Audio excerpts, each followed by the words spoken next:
मी काहीच दिलं नाही ना. मी एकदाही आमदार झाल्यावरती मला 1 रुपया सुद्धा पक्षाने मागितला नाही. त्याबद्दल बाळासाहेब ठाकरे आणि उद्धव साहेब यांची मी ऋणी आहे. मुळामध्ये संपर्कच नको असेल नेत्यांना, आता आपण जिथे नकोसे आहोत तिथे म्हणजे आपण गल्ला किती ताब्यात चिपकून घेण्याचा राहावं? प्रयत्न नवीन मॅनेजरचा 12-13 पासूनच सुरू होता. नाही, त्यांच्यावर ढकलला जात होता. 2 मर्सिडीज गाड्या मिळाल्यावरती 1 पद. रुको जरा सबर करो. त्यांना उद्धव साहेबांनी आमच्याकडल्या महिला आघाडीचा विरोध असताना 4 वेळा विधान परिषदेचा आमदार दिलाय, उपसभापती केले. त्यांनी 8 मर्सिडीज दिल्यात का असं ते त्या पावत्या वगैरे घेऊन आव्यात त्यांनी.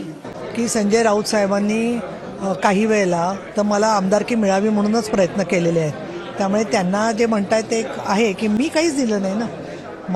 मी एकदाही आमदार झाल्यावरती मला 1 रुपया सुद्धा पक्षाने मागितला नाही. त्याबद्दल बाळासाहेब ठाकरे आणि उद्धव साहेब यांची मी ऋणी आहे. समझ रहे हो ना.